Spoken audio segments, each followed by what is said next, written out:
उत्तराखंड राज्य स्थापना की रजत जयंती पर सभी प्रदेशवासियों को हार्दिक बधाई।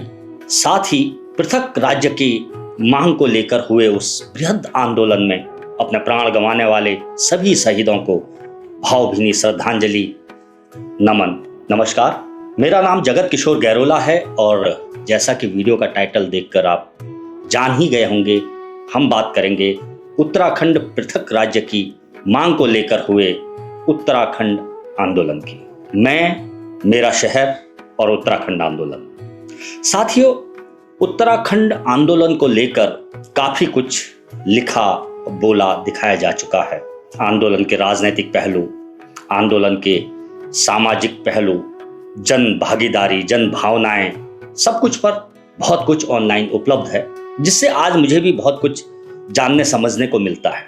उस समय का युवा होने के नाते उस समय हमारी समझ, हमारी जानकारियां, हमारे शहर में हो रही गतिविधियां, आंदोलन का उत्थान, छोटे बड़े शहरों में स्थायी धरना स्थल, पौड़ी की रैली, दिल्ली कूच, मुजफ्फरनगर रामपुर तिराहे की वो दर्दनाक घटनाएं और उसके बाद पूरे उत्तराखंड में लगे कर्फ्यू, मैं सबका साक्षी रहा हूँ, सबका चश्मदीद रहा और बस बिना किसी राजनीतिक विश्लेषण के, बिना किसी लाभ हानि के आंकलन के एक चश्मदीद भागीदार के रूप में उन घटनाओं को आज आपके सामने रखने जा रहा हूं। प्रयास रहेगा कि जो आज की युवा पीढ़ी है, जो उत्तराखंड की राजनीति, प्रशासन, अलग अलग महकमों की व्यवस्था, व्यवसाय आदि के कर्णधार हैं, वो भी उस आंदोलन को महसूस कर सकें और वो पीढ़ियां जिन्होंने उत्तराखंड आंदोलन को जिया है, वो रजत जयंती के इस मौके पर अपनी यादें ताजा कर सकें।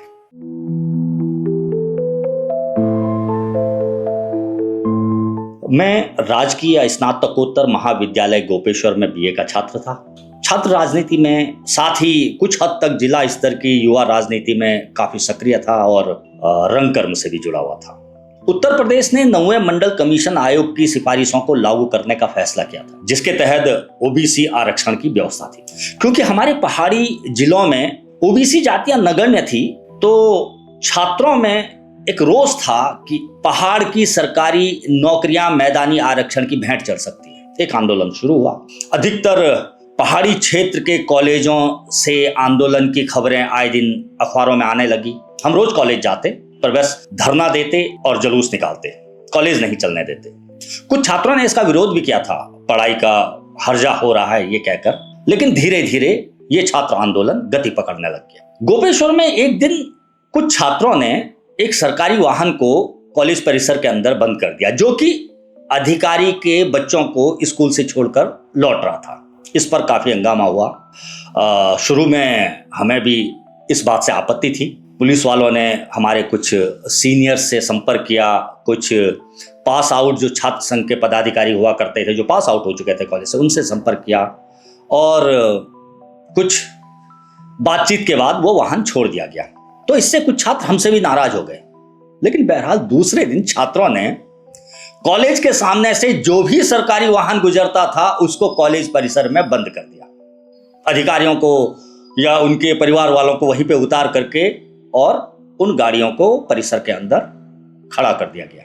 तब जाकर के प्रशासन हमसे बात करने के लिए तैयार हुआ। लेकिन छात्र चाहते थे कि डीएम, एसपी कॉलेज में आकर बात करें, तो हम गाड़ियों को छोड़ेंगे। तो बहरहाल डीएम और एसपी कॉलेज में भी आए। छात्र संगठन के पदाधिकारियों को बुलाया गया प्रिंसिपल ऑफिस में। क्योंकि मैं छात्र संघ में किसी पद पर नहीं था, तो हमको प्रिंसिपल ऑफिस के बाहर ही रोक दिया गया। जो पदाधिकारी थे, जो लड़के, जो जूनियर सीनियर हमारे, वो अंदर गए। बाकी छात्रों को कॉलेज बिल्डिंग के बाहर प्रांगण में ही रोक दिया गया। हम बाहर ही खड़े थे कि पता चला अंदर डीएम साहब प्रिंसिपल साहब की कुर्सी पर बैठे हुए हैं। छात्र संघ के एक प्रतिनिधि ने इस बात पर ऑब्जेक्शन किया। उनको कहा कि आप हमारे प्रिंसिपल की कुर्सी से उठ जाएं। इस पर कुछ गर्मा गर्मी हुई और एक छात्र नेता ने एक अधिकारी को थप्पड़ जड़ दिया। शायद नाम लेना उचित नहीं होगा, पर ऐसा होना था कि एसपी साहब ने लाठीचार्ज का आदेश कर दिया। पूरे कॉलेज में अचानक पता नहीं कहां से सैकड़ों की संख्या में पुलिस वाले दिखने लगे और लाठियां भजने लगी। कुछ पुलिस वाले कॉरिडोर में जहां हम खड़े थे उस तरफ दौड़े, लाठियां बरसाते हुए वहां से डीएम एसपी को निकाल कर ले गए। हम कॉलेज में ही, मुझे याद है, मैं 17 नंबर हॉल की बेंच के नीचे थोड़ी देर छुपा रहा। बहुत ज़्यादा लाठीचार्ज हो रहा था। फिर पुलिस वाले जब बिल्डिंग से बाहर गए तो हमने निकलने की कोशिश की। तब तक हमारे छात्र भी ऊपर सड़क से पत्थरबाजी करने लग गए। तो हमारे सामने ये स्थिति हो गई, अगर हम दाएं जाते हैं तो अपने ही छात्रों के पत्थरों से घायल होते हैं और बाएं जाते हैं तो पुलिस की लाठी से पीटे जाते हैं। तो बहुत देर वहां पे फंसे रहे। बहरहाल उस समय के जो हमारे कुछ पूर्व छात्र नेता थे, जो पास आउट छात्र नेता थे, और उस समय जो हमारे छात्र संघ के अध्यक्ष थे, उनके साथ बैठ करके इस बारे में एक चर्चा भी हुई, उसको भी सुन लेते हैं। लाठीचार्ज हो तो लाठीचार्ज ठीक है, हम लोग भी थे तो हम लोग भी अपना कहीं से बच निकल गए थे। तो जब वहाँ बहुत ज्यादा लाठीचार्ज हो गया तो कई लोग पिटने लगे। उसके बाद तब हम लोग जब चुप गए थे तो कुछ लोगों ने हमसे कहा भाई आप लोग नहीं तो लोग, आप लोग तो भगे करके लोग तो पिट गए, वापस आए। तो जोश में हम भी ऊपर आ गए, हमारी भी पुलिस वालों से गाली गलौज वगैरह हो गई, एसपी के साथ दुमे में हो गई। और एसपी वो था निरंजन लाल, परंतु वो जब ये घटना घटी तो बहुत जल्दी आग की तरह, मतलब बाजार पूरा बाजार बंद हो चुका था और यहाँ से सारे लोग कॉलेज पहुंच गए थे। जब बहुत ज्यादा हो गया तो क्योंकि आग की तरह फैल गया था, तो शाम को फिर कुछ गणमान्य लोग, व्यापार संघ हो गया और हमारे कर्मचारी लोग हो गए, अधिवक्ता, फिर तब चंद्र प्रसाद भट्ट जी के नेतृत्व में कि वहाँ एक बैठक भी शुरू दी। अगले दिन भट्ट जी के आह्वान पे, अच्छा, तो भट्ट जी ने कहा कि मन्ने भाई ऐसा कि कोई हम हिंसात्मक कोई कार्रवाई नहीं करेंगे, पर हम ये है कि मौन जुलूस निकालेंगे। वो एक ऐतिहासिक जुलूस था और उससे मतलब कुछ सरकारें वगैरह कहीं ना कहीं प्रेशर में आई थी। काफी बड़ा, मतलब मुझे लग रहा सबसे बड़ा जुलूस था कि इसकी पृष्ठभूमि में मंडल कमीशन की रिपोर्टें थी जी। हाँ, इस पर जो है पौड़ी में चूचिया गांव के कुछ लोग बैठे, इस बात को ठीक से समझा है। तो दिवाकर भट्ट ने समझा कि यार ये बैठ तो गई है, ठीक ठाक हो गया, अब इस पर शुरू कर दो। तो ये जो आंदोलन है वो 27% आरक्षण से शिफ्ट होकर तब राज्य की तरफ चला गया। अब इसमें क्या हुआ कि सारे लोगों की भागीदारी हो गई। जब उत्तराखंड राज्य इधर से महिलाएं भी शुरू बोलने लगी, इधर से मार्केट में व्यापारी भी बोलने लगे, और हमारा तो पहले आरक्षण का था छात्रों का, तो हम भी फिर इन्हीं के साथ यहाँ उत्तराखंड पे आ गए सारे लोग। राज्य का आंदोलन कोई नया आंदोलन नहीं था, तात्कालिक उस समय पे कोई नया नहीं था। राज्य का आंदोलन तो 52 से शुरू हो गया था, पर वो कागज पत्रों में उसमें कई भाषण भूषण में ज्ञापन वैसे चल रहा था। इसका असर ये हुआ कि पहाड़ी जिलों में जो छात्र आंदोलन हो रहे थे, गोपेश्वर में पुलिस द्वारा छात्रों पर लाठी चार्ज की घटना ने उनको उग्र कर दिया, आक्रोशित कर दिया। वो आंदोलन बहुत तेज हो गए और जैसा कि आपको बताया गया, इस बीच उत्तराखंड पृथक राज्य की मांग भी पौड़ी से उठ चुकी थी। तो अब हमें पृथक राज्य से कम कुछ भी नहीं चाहिए था। अब ये एक छात्र आंदोलन न रहकर एक पूर्ण विस्तृत आंदोलन अपनी शक्ल लेने लगा। सभी अलग अलग राजनीतिक क्षेत्र के लोगों को भी एक मंच पर ला करके संयुक्त संघर्ष समिति के नाम से स्थायी धरना स्थलों पर स्थापित कर दिया गया।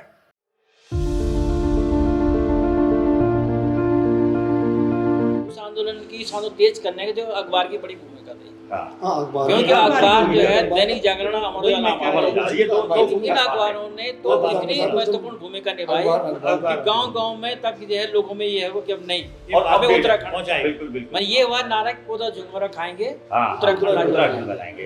एक चीज और ये देखने को मिली उस समय कि जो पढ़े लिखे वर्ग थे यहाँ के, चाहे वो अखबार से रिलेटेड थे, चाहे व्यापार संघ के लोग थे, चाहे एडवोकेट्स लोग थे, चाहे वो तुम्हारे शिक्षक बंधुओं में से थे, शिक्षक गणों ने भी उस आंदोलन में सो आगे थे लोग। अब मैं आप लोगों से ये जानना चाहूंगा कि धीरे धीरे तो सिस्टमेटिक हो गया था उत्तराखंड आंदोलन, क्रमिक अनशन, जिसमें मुझे याद है कि बारियां लगती थी, गांव की तक बारियां लगती थी, जुलूस की लगते थे, है ना। आज इनकी एडवोकेट्स की बारी है ना, कल महिला मंगल दल की बारी है, रजिस्टर बनता था। तो ये सब ऑर्गेनाइज वे में जब होने लगा तो ये किस तरह से इस तरह ऑर्गेनाइज हो पाया, इसमें अर्थ भी लगा होगा। अब कुछ व्यय भी हो रहा था, है ना। तो ये व्यय कहाँ से आ रहा था? जो डोनेशन मिल रहा था, मतलब जो मिल रहा था, वो कोई ऐसा नहीं था कि डोनेशन कलेक्शन के लिए जाओ। अच्छा, लोग वॉलंटरी दे रहे हैं, लोगों ने स्वतः ही दिया। वो सारे व्यापार संघ, कर्मचारी संघ एक संयुक्त बैठक बैठी। अच्छा, इन्होंने ये किया कि भाई जब अब क्योंकि उत्तराखंड की विश्व बुगाट हो गई, तो इन्होंने एक ज्वाइंट वो बना दिया, क्या, संघर्ष समिति। ओके, ये पूरे लेवल पे बनी, फिर हमारे यहाँ भी बनी। तो जो भटजी वगैरह अध्यक्ष रखे, तब लोगों ने वहाँ पे कलेक्शन वगैरह जिसका जितना हो सकता वो करना शुरू किया। वॉलंटरी, जिसकी कैपेसिटी जो थी, लोगों ने वो पैसा दिया। तो अच्छा, उस आंदोलन का जैसा मैं देखता हूँ ना कि उसमें इस तरह से एक जुनून सा हो गया था ना, मतलब बोल रही हूँ, दिनचर्या का हिस्सा हो गया था, मतलब जीवनचर्या का हिस्सा हो गया था, आंदोलन में जाना है। और जीवनचर्या का हिस्सा हो गया था कि आंदोलन चल रहा है, मतलब खाना पीना वो मतलब हर चीज उसी से लिंक अरे भाई देखो, वो गाना जो था कि कब जाना था तुम लोग, उत्तराखंड आंदोलन, तो ये जो चीजें थी ये उत्साहित करने वाली थी। बिल्कुल ना। और वो समय एक ऐसा वातावरण बन गया था कि जो नहीं साथ में जोड़ी पहनो। अब ये नारा इतना खतरनाक नारा था कि सबके सब, और महिलाएं तो आई गई थी पूरी तरह। गाँव से महिलाएं आती थी, मतलब महिलाओं ने ना जो ट्रांसपोर्टेशन था ना, उन्होंने भी सहयोग किया। जैसे गाड़ी वाले उन्होंने कहा, जो गाड़ी थी उन्होंने कहा भाई तुम तेल डाल, बिल्कुल मतलब तेल का दो पैसा। ऐसा नहीं था कि बुकिंग, ये जोमो की थी, सीमांत की जो बसें थी, इन्होंने कहा भाई हमें तेल दे दो बस। तो तब हम उसी तेल पे पौड़ी ले गए, उसी जैसे उन्होंने कहा मुजफ्फरनगर गई थी, मुजफ्फरनगर गाड़ियां मतलब सब जगह से तेल पे गई। आपने तेल का पैसा, मतलब जिस भी तबके को सोचे हम, तो हर तबके का अपनी तरह से योगदान था, माना नहीं रहा होगा, है ना, सबका योगदान। बिल्कुल। हम कुछ साथी अक्सर उस धरना स्थल पर होते थे। धरना स्थल पर अलग अलग लोगों की बारियां लगती थी, जैसे किसी दिन लॉयर, तो किसी दिन जर्नलिस्ट, किसी दिन राज्य कर्मचारी, आदि आदि। और आसपास के गांव से लोग जुलूस की शक्ल में आकर अपनी उपस्थिति दर्ज कराते थे। मुझे याद है एक नाम भगवती प्रसाद भट्ट। मुझे लगता है ऐसे लोग शायद हर शहर में रहे होंगे, जो बिना किसी स्वार्थ के, बिना किसी महत्वाकांक्षा के इन धरना स्थलों की सुचारू व्यवस्था में तन मन धन से समर्पित थे। और एक दिन उस धरना स्थल पर धरना देने की बारी थी शहर के सभी रंगकर्मियों की। हम सब धरना स्थल पर एकत्रित हुए और उस दिन जन्म हुआ आक्रोश नाट्य संस्था का।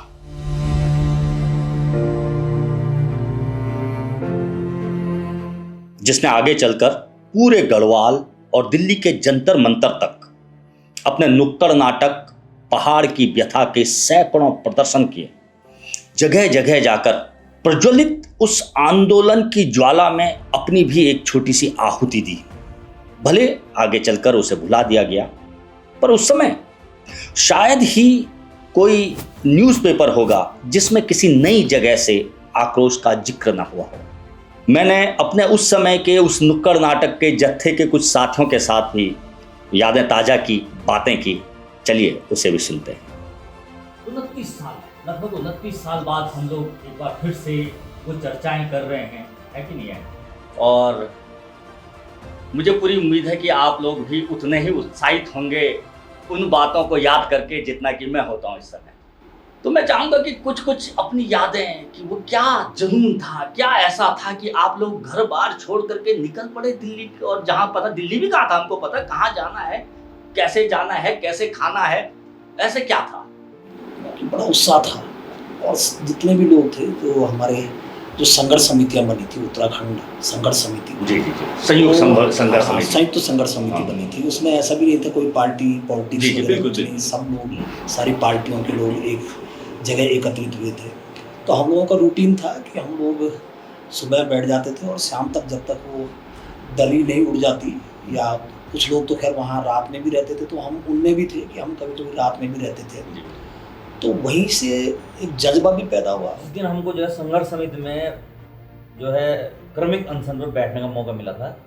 वो उस दिन हमको भी पता नहीं था हमने क्या करना है, लेकिन जब बैठे तो क्योंकि हम नुक्कड़ नाटक करते रहते थे, तो वहाँ पर एक अचानक से नाटक बनाया कि चलो इसको करते हैं। उसका नाम भी कुछ नहीं रखा था उस समय, सिर्फ एक नाटक बनाया। जब वो नाटक की हमने हल्का फुल्का तो रात ही को तैयारी करी थी, फिर जो है सुबह हम बन जाने जाके फिर सब लोगों ने तैयारी करी थी, फिर जब फाइनल हम अपना आकर के गोपेश्वर स्टेशन में हमने किया था, और उसका जो परिणाम मिला, जो लोगों की भावनाएं हमारे प्रति जो उससे पहले जो है नहीं रहते थे इन्वॉल्व, उनने भी जो अपना इन्वॉल्वमेंट दिखाया, तो हमको ये लगा कि बहुत अच्छा, हम एकदम ये उत्साह आ गया, मतलब उत्साह से भर गए। एक ऐसा नाटक बन गया कि जिसकी हमने कल्पना भी नहीं की थी, और जो नाटक आदमी को अंदर तक झकझोर देता था, तो इतनी ताकत उसमें थी कि वो एक हथियार बन गया। सबसे बड़ी बात ये थी इसमें कि मैंने ऐसा कोई डायरेक्ट नहीं किया था नाटक की, कोई थीम नहीं, थीम ऐसा कुछ नहीं, हर कोई अपना डायलॉग को मन अमेंड करता रहता। उत्तराखंड आंदोलन को मतलब जिसको कहते ना कि भाई मर तो चुका ही था, वो बाल तो आ ही चुका था, लेकिन उसमें जो है तेल घी डालने का काम हम लोगों ने बहुत किया। बिल्कुल बिल्कुल है ना, बिल्कुल। पूरी टीम है, और जिस तरीके से हम लोगों ने मिलकर पूरा का पूरा प्ले तैयार किया था, ये और नंबर क्या नाम आया था, ये पानी लगा कुछ ऐसा कुछ रखा था ना। हाँ लोगों ने कहा नहीं यार तेज करो, ये थोड़ा सा चीनी लग रहा है। पहाड़ की जगह, पहाड़ की जगह। फिर उसके बाद हमने उसको पहाड़ की व्यथा किया। हाँ पहला शो मेरे ख्याल से तुम्हारे नाना जी की जो है प्रिंटिंग प्रेस के बाहर ऊपर बिल्कुल बिल्कुल बिल्कुल बिल्कुल, सैकड़ों शो किए, उसके तो सैकड़ों शो किए हमने, लेकिन वो जुनून पता नहीं, मतलब वो जुनून अलग किस्म का था। उसको जैसा आपने कहा कि उसको यार बयान नहीं कर सकते। जुनून था कि हमको उत्तराखंड राज्य चाहिए, हमको मतलब जत्थे में सबसे छोटा, जत्थे में सबसे छोटा था मैं, हमको इधर उत्तराखंड राज्य हमको चाहिए, वो जुनून था एक मेरी, मतलब 18 साल का रहा हूँ, नया लड़का था, छोटा था सबसे, पिता के भाई लोगों को बोला मेरे को भी ले जाओ अपने साथ जी, ये कुछ पता ही नहीं था कहाँ जाना है क्या है। जुनून ऐसा था भाई साहब कि मतलब इतना तो जरूर था कि भाई अब कुछ भी हो सकता है हमारे साथ, ये आंदोलन किसी भी कीमत पर बंद नहीं करना है, इसको और आग लगानी है इसमें। उस टाइम तो के लिए केवल ये लगा था कि गोपेश्वर के लिए नाटक बनाना है, परंतु धीरे धीरे इसकी प्रसिद्धि, इसकी सफलता ने हमको प्रेरित किया कि हम इस नाटक को पहुंचाए लेके, ये हमारा बहुत बड़ी बात रही है। कहाँ सोना है, कहाँ हम रुकेंगे, कहाँ पर हम नाटक करेंगे, ये भी तय नहीं था, केवल चलते बने, कहीं पे ट्रक मिला, ट्रक में चढ़ गए, ऊपर से कपड़े भी नहीं थे हमारे पास, काले कपड़े पे काले कपड़े बनाया गया,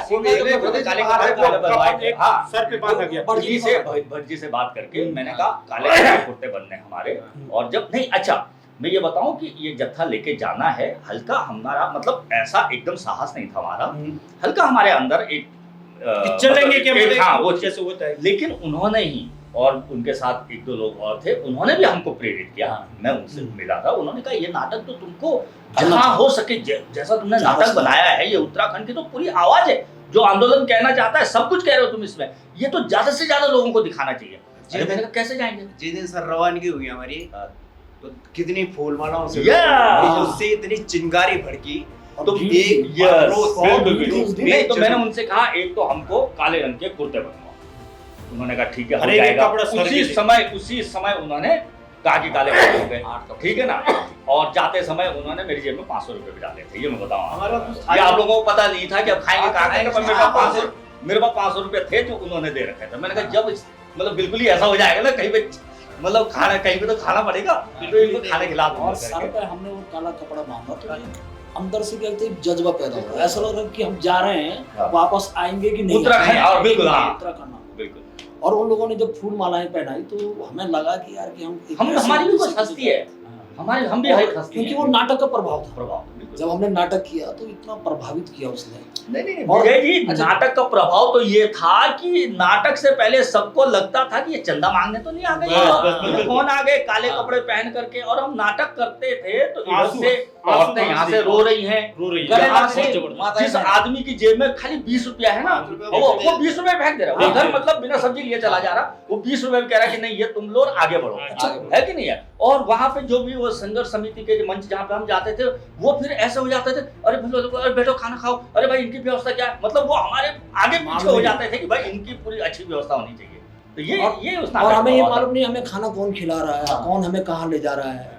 ऋषिकेश की बात है कि ऋषिकेश में हम पहुंचे लगभग 11:30 बजे, पूरा मार्केट बंद हो गया था, गुरुद्वारा के बगल में ठेली थी, उसको खटखटा रहे हम, बोला क्या, हमने कहा यार कुछ खाना, बोला खाना नहीं, खिचड़ी बनाई थी वहाँ पे, तो रात लगभग 12 साढ़े 12 बज गए थे खिचड़ी खाते हुए। पौड़ी का एक किस्सा याद आ रहा है, वही वाला, जब नाटक किया हमने तो हम क्या करते थे, उसमें जोड़ देते थे, इम्प्रोवाइज करते थे।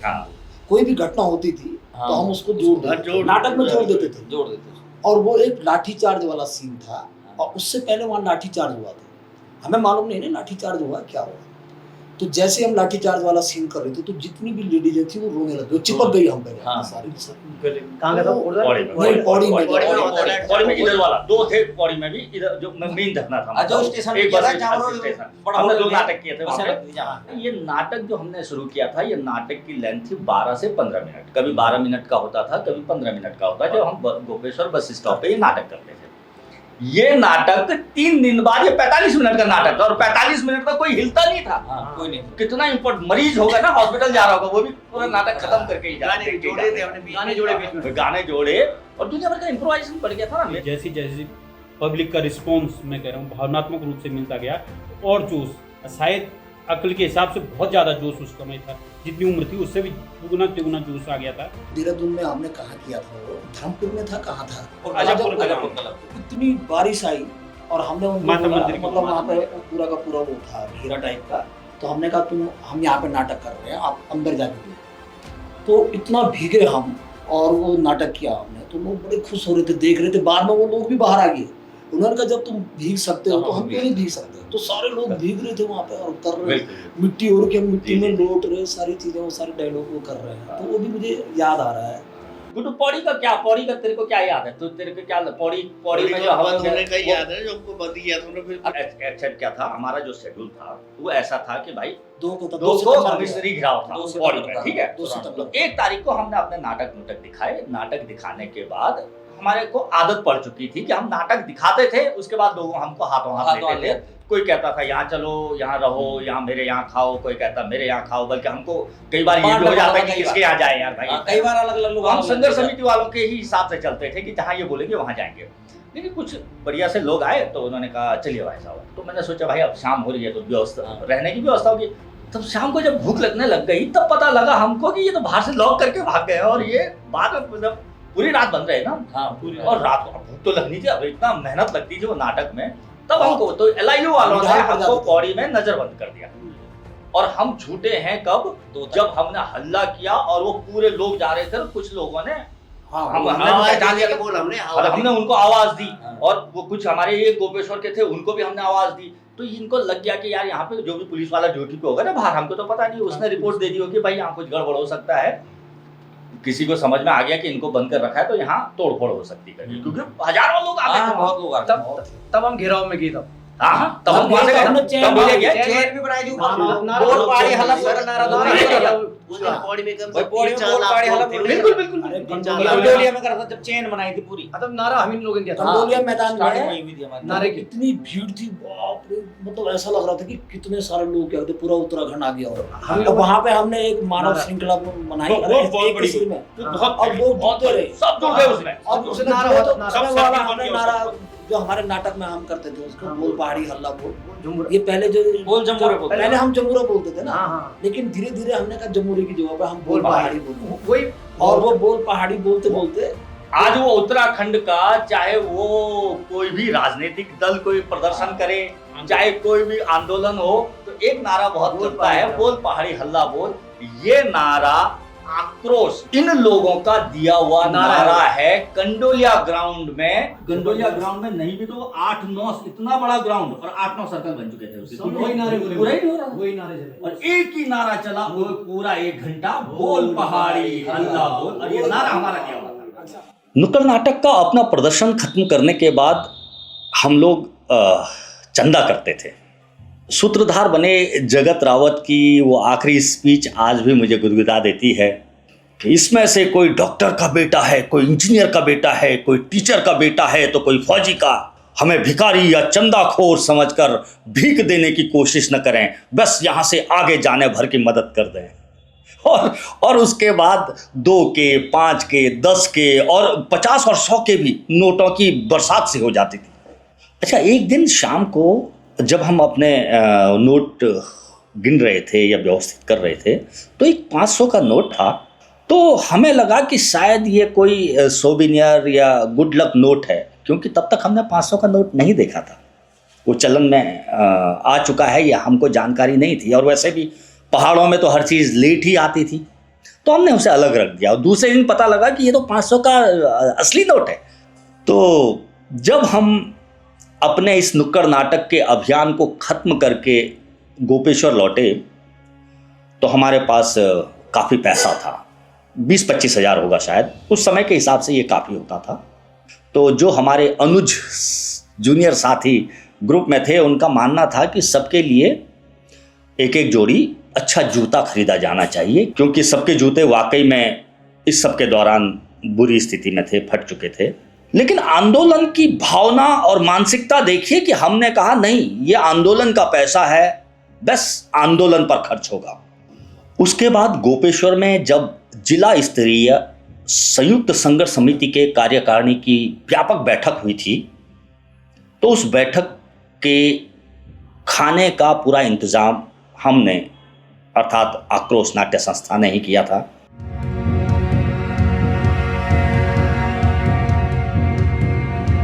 अब आंदोलन का वो दौर आया जब शासन प्रशासन द्वारा आंदोलन को कुचलने की गतिविधियां और तेज हो गई।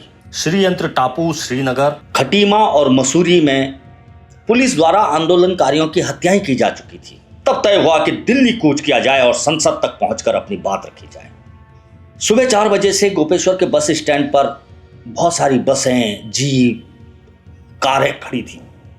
और बता दूं, ये बस मालिकों ने एक भी पैसा नहीं लिया था, बस डीजल का पैसा लेकर ये दिल्ली तक जाने के लिए तैयार थे। बसों में महिलाएं, बुजुर्ग, नौजवान अपनी जगह बना रहे थे। मुझे एक कमांडर जीप का इंचार्ज बनाया गया था, जिस पर माइक और लाउड स्पीकर लगा हुआ था, जिससे हमें रास्ते भर नारे बोलने थे और बसों को दिशा निर्देश भी देने थे। उस माइक पर मैंने इतने नारे लगाए थे कि ऋषिकेश जाने तक मेरा गला बैठ गया था। ऋषिकेश में हमें टिहरी और उत्तरकाशी की तरफ से आने वाली बसों ने भी ज्वाइन किया। मुझे याद है कि उन बसों में अंदर महिलाएं और बुजुर्ग बैठे थे, जबकि छत पर नौजवान सफ़ेद गांधी टोपी लगाए हुए बैठे हुए थे। और पीपल कोटी और जोशीमठ की तरफ से आने वाली बसें आगे निकल चुकी थी। उनमें मेरी माँ और छोटा भाई भी थे। हमारा काफिला अब काफ़ी बड़ा हो गया था और उस काफिले को लेकर हम आगे बढ़े। आगे चलकर हमें डाइवर्ट कर दिया गया। पुलिस खड़ी थी, नाका लगा हुआ था, वहाँ से हमें बाईपास की तरफ डाइवर्ट कर दिया गया। हम बाईपास से आगे बढ़े। आगे जाकर हमने देखा कि एक ढाबे के आगे हमारे यहाँ की कुछ जीप और कुछ कारें खड़ी हैं उस ढाबे पर, जिनमें हमारे पूर्व छात्र संघ अध्यक्ष राजेंद्र भंडारी, जो आगे चलकर मिनिस्टर भी रहे हैं, वो उनकी गाड़ी और अन्य कुछ सीनियर साथियों की गाड़ियाँ वहाँ पर खड़ी थी। तो हमने भी अपनी गाड़ी वहाँ पर किनारे की, और क्योंकि वहाँ पर अधिकतर सीनियर लोग थे, उन्हीं की अपनी व्यक्तिगत गाड़ियाँ बुक करके वो लोग लाए थे। वो अपनी बातें कर रहे थे, मैं बाहर खड़ा था। तभी एक सफ़ेद रंग की मारुति वैन आती है और उसमें सवार थे श्री नंदन सिंह टपोला जी, जो बाद में नगर पालिका अध्यक्ष भी रहे, युवा नेता थे। दुर्भाग्यवश अल्पायु में ही उनका निधन हो गया। तो उन्होंने मुझे कहा कि चलो हमारे साथ बैठकर। और मुझे भी लगा कि अब, क्योंकि अंधेरा घिर रहा था, शाम गहरा रही थी और माइक वगैरह तो अब चलेंगे नहीं, तो मैं जीप वाले को बोला तुम बाकी लोगों को लेके आना, क्योंकि मेरी जीप में प्रकाश भंडारी वगैरह भी थे, साथ में हम लोग थे, तो तुम लोग लेके आना और मैं नंदन सिंह जी के साथ आगे बढ़ता हूँ। हम जब उस स्थल पर पहुँचे जिसका नाम रामपुर तिराहा बाद में हमें पता लगा, हम मंजर देखते हैं कि बसें बेतरतीब खड़ी हैं और हर बस का शीशा, हेडलाइट, टायर पंचर, सन्नाटा। हमारी वैन उन बेतरतीब खड़ी बसों के बीच में से निकल करके धीरे धीरे आगे बढ़ रही है। हमें एक अजीब सा डर लग रहा था, कुछ समझ नहीं आ रहा था कि यहां पे क्या हुआ होगा। कोई बड़ी घटना हुई है, ये तो स्वाभाविक है। मारुति वैन बस अपना रास्ता बना पा रही थी, कांच बिखरे हुए थे रोड पर, और हम आगे बढ़े तो तब जाकर के हमें पहली इंसानी शक्लें दिखी जो पुलिस वालों की थी। उन्होंने हमारी हेडलाइट देखकर, अंधेरा हो चुका था तो हेडलाइट जल चुकी थी, तो हेडलाइट देखकर उन्होंने हाथ से इशारा रुकने का किया। हमने गाड़ी किनारे की तो पुलिस वाले हमारे पास आए, कहे हाँ कहाँ से। इत्तेफाक से जो हमारी गाड़ी में बैठे हुए लोग थे उनमें से किसी ने कहा कि हम बद्रीनाथ से आ रहे हैं और हमको मेरठ जाना है।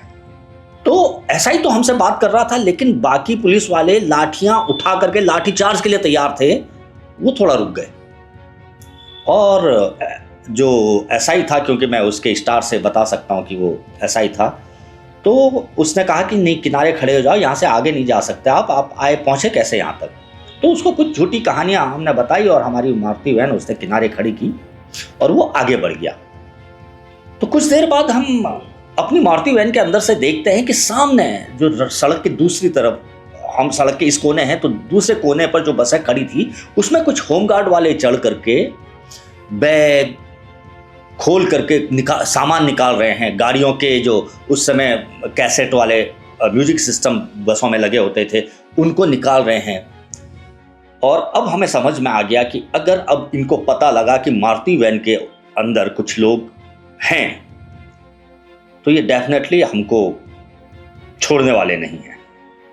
तो फिर बहुत धीरे से, हल्का अंधेरा, पेड़ों की छाया से, वैसे स्ट्रीट लाइट भी कुछ थी वहाँ पे, इन्होंने लगा रखी थी, शायद इंतजाम किया था, तो पेड़ों की कुछ छाया से ज़्यादा अंधेरा एक जगह पे हो रहा था। हमने धीरे से ड्राइवर को कहकर मारुति वैन वहाँ पे और किनारे की। एक तरफ नहर थी पानी की, उसके साथ लगा हुआ गन्ने का एक खेत था। मारुति वैन का दरवाज़ा खोल करके हम उस खेत में कूदे हैं और वहाँ से एक एक करके भागे। जब हम भाग करके खेत के अंदर भाग रहे हैं, पता ही नहीं कहाँ जाना है, कुछ दिख ही नहीं रहा है, लेकिन भागते सीधे भागते रहे तो आगे चल करके एक रास्ता मिला। और जब उस रास्ते पर हम पहुँचे तो हमें बहुत सारा मतलब शोरगुल और रोशनी ऐसा हमें सामने दिखाई दी। हम वहाँ पहुँचे तो वहाँ हमारे यहाँ के लोग जमा हैं, कई बसें हैं, कम से कम 20-22 बसें वहीं खड़ी थी और कोई नहा के निकल रहा है, कोई हैंडपंप पे नहा रहा है, कहीं पर कोई हुक्का पी रहा है। मैंने कहा ये क्या है यहाँ पर। समझ में आ गया कि वो बसें थोड़ा सा बची हुई थी क्योंकि उन्होंने शायद पहले ही अपने को एक ब्रांच रोड पर घुसा दिया था। तो फिर वहाँ पर हमने रात गुजारी। सुबह हम पहुँचे वापस उसी रामपुर तिराहे पर। पहले से ही कुछ लोग बैठ करके वहाँ पर, क्योंकि 2 अक्टूबर का दिन था, तो राम भजन, गांधी जी का राम भजन गा रहे थे, रघुपति राघव राजा राम पतित पावन सीताराम। उसमें हम भी शामिल हुए। सामने पुलिस का बैरियर लगा हुआ था, सैकड़ों पुलिस वाले खड़े थे। उसके पीछे उन्होंने जो बड़े ट्रॉले होते हैं, आपने देखा होगा 10-12 टायर वाले जो ट्रॉले होते हैं बड़े वाले, उनको, उस ट्रॉले को उन्होंने पूरी रोड पर क्रॉस लगा लिया था जिससे कि पूरी रोड बंद थी। वहाँ पर ये राम भजन हो रहा था। कुछ देर बाद अचानक देहरादून से कुछ बसें आई या कुछ गाड़ियाँ आई, क्योंकि गाड़ियाँ तो यहाँ तक पहुँच नहीं सकती थी, पीछे कम से कम 2 किलोमीटर तक गाड़ियाँ टूटी हुई थी। तो लोग आए उन गाड़ियों से उतर कर, क्या शायद वो सुबह रवाना हुए होंगे दिल्ली जाने के लिए। उनको ये घटना का पता लगा तो वो पहुँचे और उन्होंने क्योंकि उनके अंदर एक नया जोश था, उन्होंने कहा कि अरे ऐसा कैसे, चलो आगे बढ़ो। और हम थोड़ा आगे बढ़े उठ करके राम भजन छोड़ करके, लेकिन वहाँ से पुलिस वालों ने लाठी चार्ज किया। फिर वापस आए और फिर राम भजन करने के लिए बैठ गए। फिर वापस एक जत्था आया, शायद देहरादून से ही। फिर ये बात हुई कि हमारी महिलाएं और जो बुजुर्ग लोग हैं या और लोग हैं वो कहाँ हैं, वो पुलिस ने कहाँ रखे हैं, उनसे ये पूछा जाए। फिर आगे बढ़े, फिर पुलिस वालों ने लाठीचार्ज किया, फिर वापस आकर हम बैठ जाते थे। ऐसे ही बीच बीच में हम पुलिस वालों से वार्ता करने के लिए आगे बढ़ते थे फिर एक नया जत्था आता था और वो मंजर देख करके वो बौखला जाता था और पुलिस की तरफ आगे बढ़ता था। पुलिस लाठीचार्ज करके फिर पीछे भगा देती थी। लेकिन इसी बीच क्या हुआ कि किसी ने एक लाठी पुलिस की तरफ फेंकी और उन्होंने और तेज फिर हमको खदेड़ना शुरू कर दिया।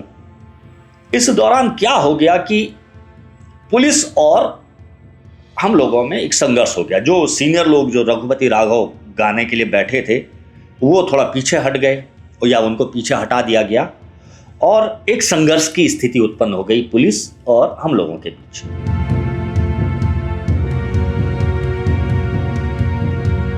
और ये संघर्ष धीरे धीरे बढ़ने लगा।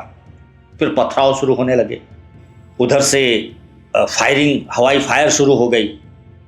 फिर यहाँ से लड़के चिल्लाते थे, अरे हवाई फायर है, हवाई फायर है। कोई कहता था रबड़ की बुलेट है, रबड़ की बुलेट है, आ जाओ आगे, पीछे मत भागो। फिर आगे आते थे, फिर पथराव भी होते थे। फिर थोड़ी देर ये सिलसिला रहा और उसके बाद मुझे एक वाकया याद है कि हम आगे जाते थे, पुलिस वाले हमें खदेड़ते थे तो हम पीछे आ जाते थे। फिर हम बसों के पीछे चले जाते थे, फिर दूसरी टीम आगे बढ़ती थी, फिर पुलिस वाले पीछे जाते थे। ये सब सिलसिला चल रहा था वहां पर। फिर धीरे धीरे हम ना इसमें आदी हो गए। तो हम वापस जहां हमारी टूटी बसें खड़ी थी वहां तक जब लौट के भागते थे, अब हम वहां तक नहीं भागते थे। हम रास्ते में जो दोनों तरफ बड़े बड़े पेड़ थे उन पेड़ के पीछे हम रुक जाते थे और थोड़ी देर बाद फिर आगे बढ़ते थे दूसरी टीम के साथ। ये सब सिलसिला चल रहा था कि मैं एक पेड़ के पीछे खड़ा था और सामने जो दूसरा पेड़ था जो रोड के दूसरी तरफ था उसमें मेरे साथ का, मेरे शहर का लड़का विवेक खड़ा था।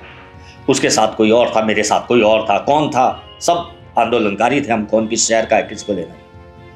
तो हम इशारे में पूछ रहे थे कि पुलिस वाले किधर हैं, मतलब इधर आ रहे हैं कि पीछे जा रहे हैं। आपस में इस तरह बात करते थे। तो वो लड़के ने जो विवेक के बगल में खड़ा था उसने ऐसा सर बाहर निकाला और हमारी आंखों के सामने उसके सर पर गोली लगी, सर पर, और वो वहीं गिर गया। समझ में नहीं आया हमको ये गोली लगी है। वो गिर गया और इस बीच हमने देखा कि कुछ लड़के कुछ लाशों को उठा करके पीछे भाग रहे हैं, कुछ और लाशों। पुलिस ने अचानक टारगेट किलिंग करनी शुरू कर दी थी। लेकिन साथियों इससे हमारा जोश रुका नहीं था। हम और आक्रोशित हो गए थे और तेजी से पत्थरबाजी होने लगी। लोग अब बसों की छतों में भी चढ़ गए और वहां से भी पत्थर फेंकने लगे। आगे जाते थे बिल्कुल। फिर जब पुलिस वाले फायरिंग करते थे पीछे लौटते थे। फिर अचानक ये हुआ कि हमारे काफ़ी लोग मारे जा चुके हैं, तो हमें वार्ता करनी चाहिए। कुछ ऐसे सीनियर्स थे, किस जगह के थे मैं नहीं बता सकता, और हाथ खड़े करके और उन्होंने कहा नहीं अब कोई पत्थर नहीं फेंकेगा, आगे चलो आगे चलो, बात करेंगे। ऐसे आगे गए। फिर उनके पीछे हम भी आगे बढ़ गए। तो काफ़ी लोग थे, तो आगे बढ़े तो अचानक आगे क्या हुआ हमें नहीं पता, लोग वापस दौड़ने लग गए। हम भी मुड़कर वापस भागे। तभी हमारे कानों में एक आवाज़ आई कि कमल को गोली लग गई, कमल को गोली लग गई। और ये आवाज़ जानी पहचानी थी, आवाज़ थी अनिल मैठानी की। हम पीछे मुड़े तो कमल किशोर डिमरी सड़क पर लेटा हुआ और हाथ उठा करके चिल्ला रहा है। वापस भीड़ के अपोजिट दौड़े। इस बीच अनिल मैठानी कमल को खींच कर ला रहा है। तो ऐसे कैसे हम कमल को वहाँ से निकाल कर लाए और काफ़ी सारे लोगों ने और लोगों ने भी हमको सहारा दिया कमल को उठाने में और फिर आगे बढ़े। इस बीच यहाँ पर मैं ज़रूर जिक्र करना चाहूँगा कि जो हमारी ये मुख्य जीप थी जिस पर माइक वगैरह हम लगा के गए थे, उसके जो चालक थे पुष्कर सिंह रावत जी, उन्होंने उतनी छोटी जगह पर वो जीप बैक कर ली थी और हमने कमल को पीछे की सीट में लेटाया। इस बीच पीछे से कुछ लोग 2 लाशें उठाकर लाए और वो भी हमारी जीप में नीचे, जो सीट के नीचे जगह होती है, एक लाश के ऊपर एक वहां डाल दी और बहुत तेजी से हम वहां से कमल को बचाने के इरादे से, हॉस्पिटल पहुंचाने के इरादे से निकल गए। उस रामपुर तिराहे पर मेरे साथ बहुत सारे लोग थे हमारे यहाँ के पर कुछ चेहरे जो मुझे याद हैं उनके साथ बैठकर मैंने चर्चा भी की, यादें ताज़ा की। आइए वो भी सुनते हैं। आपको क्या याद आता है जब यहाँ से ना तैयारी हो रही थी, मतलब हम लोग दिल्ली जा रहे हैं, दिल्ली जाने की तैयारी हो रही है, गाड़ियाँ गुड़ियाँ सब सज रही हैं, है ना, ऐसा कुछ था ना। मतलब मुझे याद है कंडी कुंडी भी हम रख रहे थे, मतलब एक कंडी भी लगाया हुआ था। याद ऐसा था कि उस टाइम हम भी छात्र थे, छात्र संघ में भी रहे थे। जी जी। मुझे याद है कि जब उस समय गाड़ियों की बड़ी दिक्कत हो रही थी, तो हमें कई गाड़ियाँ नहीं, हाँ बिल्कुल, इतनी गाड़ियाँ नहीं होती, व्यवस्था कैसे करें। उस टाइम एक कमांडर चलती थी गाड़ी, कमांडर। तो हमारा भी एक दोस्त था पुष्कर भाई, गंगोल गाँव का, नंदू विष्णु ने कहा भाई उसको फोन कर, उसको लेना चलता है। हम सुबह 5 बजे पहुँच गए, हमने कहा सुबह जाएंगे उसको ले जाएंगे। तो मुझे याद है कि टकोला जी जमा नगर पालिका 10 महीने बाद में वो हमसे नाराज हो गए कि तुम सबने व्यवस्था कर दी, मेरे को छोड़ गया। उन्होंने कहा मैं अकेला आऊँगा, अपनी गाड़ी लेके आऊँगा। ये भी वैन लेके आए थे, ये मॉडल लेके आए थे खुद की। हाँ, वो टक्कर में लेकिन वो व्हाइट कलर की थी, उसके याद है किसी को? क्योंकि मैं उसमें बैठा था एक जगह से। अब जैसे हम आगे गए, मुझे याद है जैसे रिस्केस आने वाला था, अब गाड़ी लगभग 7 होने लगेगी, पुलिस ने डाल दिया। वो सर असल में प्रशासन को पहले से आदेश देना कि इनको रोक भाई। आप देखिए हम उजाले में पहुंच गए थे, हाँ? लेकिन वहां से रामपुर तिराहे कितने किलोमीटर होगा, जैसे हरिद्वार से मुश्किल हम 12-15 किलोमीटर आगे पहुंचे, लेकिन उसमें ही हमको रात के 10-11 बजे क्या हो रहा था कि जिस स्टॉप पे भी कहीं पे रोका जा रहा था पुलिस के द्वारा, या कुछ चीज़ों को कह के कहीं पे करें काउंटिंग करनी है, कहीं पे कहना तुम्हें रजिस्ट्रेशन करना, कहीं पे जैसे कह रही है कि कोई दवाइयाँ देनी है, एंटीबायोटिक देना, इस ढंग से जहाँ पे पुलिस वाले रोक रहे हैं हम दूसरी गाड़ी में एक्सचेंज हो जा रहे हैं, क्योंकि सारे ग्रुप में थे, बड़े जोश में थे। और दरअसल किसी के मन में ये था नहीं कि हम क्या हो सकता है हमारे साथ, नहीं, ये कभी सोचा ही नहीं था। यहाँ से जाते हुए तो उत्साहित थे हम, वो कल्पना ही नहीं की थी। आगे जा रहे हैं, आपको दिल्ली जाना है, उत्तराखंड लेके आना है, एकदम हमारे तो यही समझ में आया था। और इस पहलू पे तो ध्यान ही नहीं देता कि मतलब ऐसा भी हो सकता है। तो वो कल्पना ही हमने नहीं की थी कि इतना बड़ा हादसा है या इतना बड़ा साजिश हो सकती है। अच्छा, जगह जगह पुलिस वालों से हमने बहुत गाड़ियां निकलवाई। सबसे पहले हम थे तो हमको रोकते थे, हमारे माइक हो गए, गाड़ियां थी, वो किसी ने हमारा वो एक पुलिस वाले ने वो निकाल दिया, वो नहीं लगाते थे पहले बड़े भोंपू टाइप के, वो तो ले गया हमारा माइक। हाँ, तो अब ऋषिकेश से आते मतलब आगे हमको बहुत परेशान किया गया और धीरे धीरे अंधेरा होने लग गया। तो माइक वगैरह तो खैर अब शाम को दिन का जोश था, वो तो ऋषिकेश तक का, ऋषिकेश बाद माइक बंद हो गए थे। तो एक जगह पे ना इनकी गाड़ी लगी हुई थी, भंडारी जी वगैरह की गाड़ी वहां लगाई, तो बसें सारी निकल गई और हम लोगों ने नहीं तो 1.5-2 घंटा वहां पे बिताया। तब तक आगे अपने टकोला जी की वैन में बैठ गया। हमारी मेरी जीप वहीं खड़ी है, मेरी मतलब जिसमें हम गए थे, मतलब वो लोग खा रहे हैं फिर, तो मैं टकोला जी के साथ आगे आ गया। तो मैं क्या जब मैं पहुंचा हूँ वहां पे रामपुर तिराहे में, टकोला जी की गाड़ी पहुंची। अरे लेकिन जब हम पहुंचे वहां तो बसें टूट चुकी थी। बसें टूट, रात वाला वो लाठीचार्ज हमने नहीं देखा, क्योंकि हम उस लाठीचार्ज बहुत देर बाद आए। 2 बार लाठीचार्ज हो गया।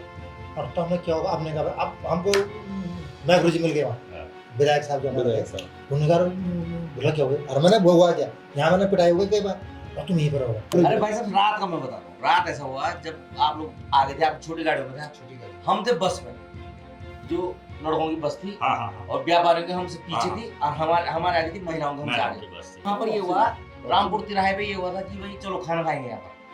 हम लोग खाने खा रहे हैं, हम उतरे वहाँ पर, तो तब तक क्या हुआ कि ऊपर से आगे से वो डंडा तोड़े उन्होंने।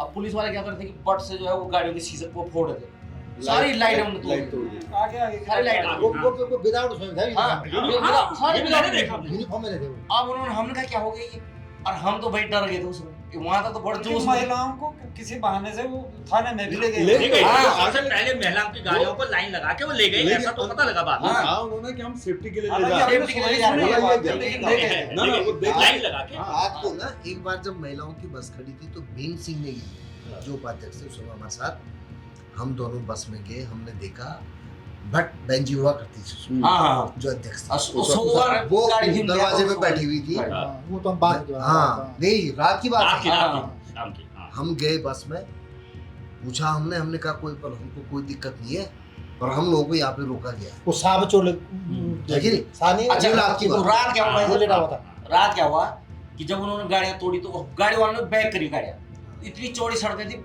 गाड़ी घुमाई उन्होंने, तो सारी गाड़ियां बेतरतीब घूम रही थी, कोई इधर घूम रही थी। तो दरअसल क्या बात था, लगभग ये सीन लाठीचार्ज, मार पिटाई, दौड़ना भागना, ये सब लगभग 2 बजे रात तक चलता रहा। 2 बजे रात के बाद लगभग सबके दिमाग में आ गया कि अभी कुछ नहीं हुआ। जो जाता हूँ वहीं साइलेंट मोड में, कोई बस में या कहीं गन्ने के खेत में या कहीं कोई घर में, जहाँ जिसको जैसी सिचुएशन में उस जगह पे जाके साइलेंट मोड में आ गया। अब उसके बाद लगभग 5 बजे जब वहाँ पे इकट्ठे होने लगे, गोपेश्वर के बहुत सारे लोग उस समय इकट्ठे हो गए थे। 2 अक्टूबर था, ऐसे सब बैठे हुए हैं गोल सड़क पे, बसें पीछे हैं और उधर पुलिस वाले लाइन से बैठे हुए। हमको जो पहला दृश्य मुझे दिखा, और वो सब वहाँ पे कीर्तन भजन, तो हम भी उसमें शामिल। तो लोग पुलिस वाले डर रहे थे। अब बात करने कौन जाएगा? इसका हम रघुपति राघव कर रहे हैं। इसके बाद ये बहस हुई कि हमारे लोग कहाँ हैं, महिलाएं कहाँ हैं, ये सब चीज चलती रही। देहरादून वाले आए जोश में, वो रघुपति राघव को पार करते हुए सीधा पुलिस की तरफ से उन्होंने कहा हाँ चलो बात करते हैं। वहाँ बात करने को बिल्कुल नहीं जाना देंगे। उसमें एक लड़का था, कोई ध्यान नहीं, उसने एक ईंट जरूर मारा। जैसे ही उसने एक ईंट फेंका ना, उधर से तड़ गोली चली और हमने समझा प्लास्टिक गोली है। बस ये बात चली तो लोगों ने बोला रबड़ की है। मेरे को तो पता ही नहीं था गोली चली। हम भी पत्थर फेंक रहे थे, मेरे साथ एक बगल पे था छोटा लड़का था ना, छोटा कितने आगे थे। मैं उसको कह रहा कि बच्चे आगे मत जा, ज्यादा आगे मत जा। अब वो ऐसे मुंडी निकाल रहा था और तब तक वो फटक गिरा। मैंने जैसे ही उसको उठाया, यहाँ पे खाली सफेद दिखा, जैसे उसका सर उठाया पीछे पूरी और उसके बाद डर के मारे मैं भी पीछे गया भाई, डर गया। और जैसे सड़क पर पहुंचे तब तक अनिल मेठाणी को के को गोली लगे, के को ये वो है सही बात। वाह क्या, अब वही सीन बता रहा हूँ कि हम हैंड्स अप करके गए कि वार्ता क्या हुआ वहाँ पे, एग्जैक्ट क्या हुआ था, गोली कैसे लगी? कि जब हम गए कि यार वार्ता कर लेते, मैंने ऐसे में अब कोई रिजल्ट नहीं निकलता। इधर से हम पत्थर फेंक रहे हैं, नारेबाजी कर रहे हैं, उधर से वो डंडे पीट रहे हैं और गोली चला रहे हैं। अच्छा कंफ्यूज हम लोग थे कि हवाई फायर हो रहा है या एक्चुअल ये मतलब प्लास्टिक, ये क्या कहते हैं, रबर गोलियां हैं या असुर गैस है या क्या चल रहा है, तो हमारी समझ नहीं आ रहा था क्योंकि हमने पहले कभी देखा। लेकिन ये देहरादून वालों को पता लग गया था, उनके लोग मर गए थे, उनको ले भी गए थे ना। अब उसके वो वार्ता करो में आए हमने भरे वो, तो अब पहले गाड़ी वाले हमने भरे। अब तीन तो हम लेके आए। जब वार्ता के लिए हम गए तो हैंड्स अप, 2 लाश और एक हम सब हैंड्स अप करके वो तो वहीं पे डर थे भाई। तो एक नहीं, एक शायद और था। नहीं नीचे वाला नहीं, अकेला मैं था ऊपर। अरे नीचे 2 लाश है, 2 नीचे रखे, पता नहीं किसने रखी, हमने थोड़ी रखी वो लाश। नहीं रखी, पर किसी ने 2 रखे। सुनो, अब उसके बाद क्या हुआ कि जब हम हैंड्स अप करके आगे गए, अब लगभग मैं जो कह रहा हूँ कि हमको लगा ही नहीं कि इतनी डिस्टेंस से कोई गोली चलाएगी। उतना में तो कोई भी हमें डंडे से भी मारे तो भी मर रहा है, कोई बड़ी बात नहीं। तो वो जीप लेकर के बहुत तेजी से हम वहां से निकले। अंदर बैठने की जगह नहीं रही क्योंकि सीट पर कमल लेटा हुआ था, तो एक तरफ मैं लटक गया था, मुझे याद है, दूसरी तरफ जगत रावत लटका हुआ था, आगे कुछ लोग बैठे हुए थे। हम रुड़की पहुंचे तो वहां भी कर्फ्यू लग चुका था। हॉस्पिटल में गए तो कोई इंतजाम नहीं था। बड़ी मुश्किल से हमने उन 2 शहीदों की लाशें हैंड ओवर की। उनको वो लेने के लिए तैयार नहीं थे, पर हमने उनको सुपुर्द की और कमल को लेकर हम देहरादून के लिए निकले। दून हॉस्पिटल में जब हम पहुंचे तो मुझे वो नज़ारा, वो मंजर आज भी दिखता है कि इतने लोग जमा थे उस हॉस्पिटल में, हर खिड़की पर, हर छत पर, हर दीवार पर, गेट पर लटके हुए, कि बमुश्किल उस हॉस्पिटल की बिल्डिंग दिख रही थी, केवल लोग ही लोग दिख रहे थे। हम पहुंचे तो कुछ लोगों ने फूल भी बरसाए। मेरी कमीज उन 2 शहीदों और कमल के खून से पूरी रंगी हुई थी। तो जैसे ही जीप रुकी है, कुछ लोगों ने मुझे हाथ पैर से पकड़ा और स्ट्रेचर पर डाल दिया और दौड़ते हुए हॉस्पिटल के अंदर ले गए। मैं कह रहा हूं नहीं मुझे कुछ नहीं हुआ है, हमारे साथी को गोली लगी है। पर उस शोर में जो नारे बुलंद हो रहे थे वहां पर, उसमें उनको कुछ नहीं सुनाई दे रहा था, और थोड़ा बहुत उन्हें सुनाई भी दिया तो उन्होंने कहा हाँ हम उसका इंतजाम कर लेंगे, तुम उसकी चिंता मत करो, और मुझे अंदर ले गए। अंदर जाकर डॉक्टर ने हथौड़ी वगैरह मेरे हाथ पैरों पर ठोकी, तो जो सही सलामत थे, कुछ देर में लेटा रहा। शायद मुझे एक गिलास जूस भी पिलाया गया, और क्योंकि दून हॉस्पिटल में बहुत सारे घायल और शहीद आ चुके थे तो पूरा स्टाफ व्यस्त था। बहुत देर में एक इमरजेंसी वाले छोटे से कमरे में काफ़ी देर तक अकेले लेटा रहा। फिर मुझे शोर थोड़ा कम होता हुआ समझ में आया, मुझे लग रहा है मेरी शायद आंख भी लग गई वहाँ पर थोड़ी देर के लिए। फिर मैं उठा बाहर निकला तो मुझे जगत रावत भी मिल गया, शायद उसको भी इसी तरह से हॉस्पिटल के किसी रूम में लिटा दिया गया होगा। फिर हम वहाँ से निकले और अब मुझे ध्यान आया कि जो लोग पीछे रह गए उनमें मेरी माँ और छोटा भाई भी है। बहुत पता करने की कोशिश की, फिर पता लगा कि गाड़ियाँ सब वापस आ चुकी हैं और ऋषिकेश में हैं। कुछ लोग वापस अपने अपने शहर, अपने गांव के लिए जा चुके हैं। मैं किसी तरह ऋषिकेश पहुंचा। किसी से हमने लिफ्ट ली थी जिसने हमको नटराज चौक पर छोड़ा। नटराज चौक से हम जो देहरादून रोड जिसे कहते हैं उसकी तरफ आगे बढ़े। रोशनी हमें काफ़ी दिखाई दे रही थी। हम आगे बढ़े तो थोड़ी देर बाद हमको बहुत सारे अच्छे चावल की खुशबू, बासमती का भात जिसे बोलते हैं, उसकी खुशबू आ रही थी। और हमने ढंग से 2 दिन से खाना नहीं खाया था, तो हम उस खुशबू की तरफ आगे बढ़ते रहे, उस रोड पर आगे बढ़ते रहे। फिर हम देखते हैं कि वो देहरादून रोड पर, पूरी रोड पर दोनों तरफ हजारों लोग बैठे हुए हैं और उनको वो गरम गरम बासमती का चावल और अरहर की दाल परसी जा रही है। कोई खा रहा है, कोई उठ रहा है, कोई बैठ रहा है। तो हम समझ ही गए और हम भी एक जगह पर जाकर बैठ गए। मैं धन्यवाद करना चाहूँगा ऋषिकेश के उस बनिया समाज का जिन्होंने शायद ये इंतज़ाम किया था, क्योंकि वो खाने का स्वाद आज भी मेरे मुंह में आता है। 2 दिन की भूख के बाद खाना मिलना क्या होता है वो भी जीवन में अनुभव हुआ। खाना खाने के बाद फिर से मैं अपनी माँ और भाई और अपने बाकी जानने वालों की तलाश करने लगा। तो पता लगा कि उनकी बस जा चुकी है। कुछ लोग मिल गए थे और हमारे यहाँ की कुछ बसें सुबह जाने वाली थी, क्योंकि अब रात हो चुकी थी। रात ऐसे कैसे ऋषिकेश में ही गुजारी। सुबह फिर अपने यहाँ की बसों की छतों में चढ़ करके हम घर के लिए निकले। बहुत गुस्सा था। उस गुस्से का नतीजा यह हुआ कि रास्ते में अधिकतर पुलिस की चौकियों को लड़कों ने आग के हवाले कर दिया। गोपेश्वर पहुंचे तो जैसे एक साथी ने अपना अनुभव बताया कि उसके पिता उसको देखते ही बेहोश हो गए। लोगों को ऐसा था कि हमारे बच्चे जिंदा वापस आएंगे या नहीं आएंगे। वहाँ पर हमको ये भी सूचना मिली कि कुछ लड़कियों के साथ बदतमीजी भी हुई है। कुछ लड़कियां हाथों में पत्थर लेकर के गोपेश्वर के पुलिस थाने की तरफ बढ़ गई। हम भी उन लड़कियों के पीछे पीछे गए और हमने पूरे पुलिस थाने का घेराव कर दिया। यहाँ भी पुलिस ने गोलियां चलानी शुरू कर दी। वहाँ से भी हम भागे। मुझे याद है कि पुलिस वाले मेरे पीछे दौड़ रहे थे और मैं हॉस्पिटल में जा कर के घुस गया। मैं और मेरे साथ और भी लोग थे और मैं एक मरीज के कंबल के अंदर जाके घुस गया, क्योंकि पुलिस वाले बिल्कुल मेरे थोड़े ही पीछे थे। वो डंडा भी फेंक भी रहे थे, मतलब इतने नज़दीक थे कि वो मुझ पर अपना डंडा फेंकने की कोशिश कर रहे थे।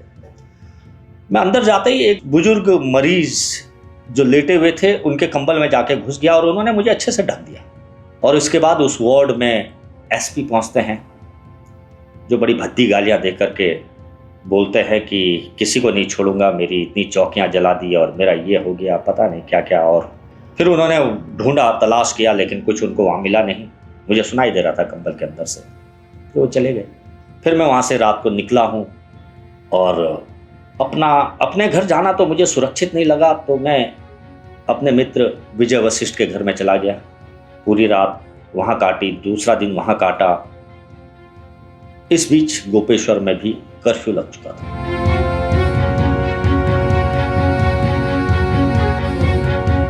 ये गोपेश्वर का पहला कर्फ्यू था। और शायद आपने वो एक किस्सा सुना होगा कि हमारे इलाके में एक बुजुर्ग महिला गोपेश्वर आना चाहती थी कर्फ्यू देखने के लिए। उसको लगा कि बाघ और रीछ की तरह कर्फ्यू भी लगता है। तो दूसरे दिन शाम को मैं अपने घर गोपेश्वर गांव के लिए निकला। छुपते छुपाते, छोटी छोटी गलियों से बचते बचाते अपने घर पहुंचा तो सारे लड़के गोपेश्वर से भाग चुके थे, क्योंकि पुलिस वाले जिसे भी देखते थे उसे या तो पीटते थे, घरों से खींच के पीटते थे, अरेस्ट कर देते थे। तो मैं अपने घर से थोड़ा सा सामान लेकर के, दाल चावल लेकर के, एक पिट्ठू लेकर के मैं भी निकल पड़ा। रास्ते में मुझे कुछ एक बस्ती में हमारे यहाँ के कुछ छोटे बच्चे खेलते हुए, सड़क पर खेलते हुए मिले। तो फिर मैं अकेला था, तो उसमें से थोड़ा सा जो बड़ा बच्चा था उसको मैंने अपने साथ कर लिया। प्रमोद बिष्ट जो आज राजनीति में अच्छा काम कर रहे हैं, तो प्रमोद को लेकर के मैं अनुसुईया देवी के रास्ते रुद्रनाथ पहुंचा। फिर और रुद्रनाथ में भी मुझे अपने कोई साथी नहीं दिखे। पता लगा कि वो तोली बुग्याल के पास, तोली ताल के पास डेरा जमाए हुए हैं। फिर रुद्रनाथ से तोली पहुंचा, तो उस दिन ही वो सुबह तोली से भी निकल चुके थे। फिर मैं और प्रमोद हम भी तोली से घिंगराण के लिए निकले, और घिंगराण पहुंचे तो शाम हो रही थी। तो वहाँ पर हमको कुछ टीचर मिले जो घिंगराण इंटर कॉलेज के टीचर थे। शायद उन्होंने मुझे कभी मंचों पर भाषण देते हुए आदि देखा हो। तो वो टीचर्स इवनिंग वॉक कर रहे थे, उनसे हमने पूछा कि क्या स्थिति है शहर की, हम जा सकते हैं क्या? तो उन्होंने कहा नहीं, कर्फ्यू में थोड़ा ढील मिली है, लेकिन शाम को कर्फ्यू लग जाता है और आपका जाना सुरक्षित नहीं है, तो मेरे घर में चलो। एक टीचर हमको अपने घर में ले गए। आप यकीन नहीं करेंगे, जैसे किसी क्रांतिकारी के लिए कोई सम्मान होता है ना, वो टीचर के मन में वो सम्मान था। घर जाने के बाद उन्होंने एक टब में गर्म पानी करके रखा और हमको कहा कि इसमें पैर डालो, और अपने हाथों से हमारे पैर धोने लगे, क्योंकि उनको लगा होगा कि मेरा ये योगदान तो हो इस आंदोलन के लिए। बड़ी झिझक हो रही थी मुझे, अरे सर ऐसा मत करिए प्लीज, लेकिन वो अपने हाथों से मेरे पैर धो रहे हैं उस गर्म पानी में कि ये आंदोलनकारी लोग हमारे राज्य के लिए लड़ रहे हैं और दर दर की ठोकरें खा रहे हैं। यही तो भाव रहा होगा। रात बहुत अच्छा खाना वहां पर खाया। दुर्भाग्य से मुझे उन टीचर का नाम याद नहीं आ रहा है, लेकिन मैं धन्यवाद करता हूं उन सभी लोगों का जिन्होंने इस आंदोलन में प्रत्यक्ष अप्रत्यक्ष रूप से अपनी भागीदारी की। ये मेरे दृष्टिकोण से एक किस्सा था। मेरे जैसे हजारों हजार आंदोलनकारियों के अपने अपने किस्से। उत्तराखंड का उस दौर का एक एक नागरिक इस आंदोलन का भागीदार था, चाहे वो गांव में रहने वाली महिलाएं हों, किसान हों, कर्मचारी हों, पत्रकार हों, लॉयर हों, वाहन मालिक हों, वाहन चालक हों, दुकानदार हों। हर किसी ने बढ़ चढ़ करके इस आंदोलन में भाग लिया, और उसी का नतीजा कि हम अपना पृथक राज्य ले पाए।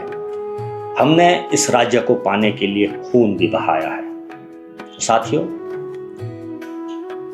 इस राज्य को आगे कैसे संवारना है, जब भी ये चर्चा हो, ये बात हो, तो ये बलिदान, ये प्रयास, ये संघर्ष हमेशा याद रहना चाहिए। बस यही कामना करता हूं। पुनः एक बार उत्तराखंड राज्य स्थापना की रजत जयंती की हार्दिक बधाई। जय भारत, जय उत्तराखंड।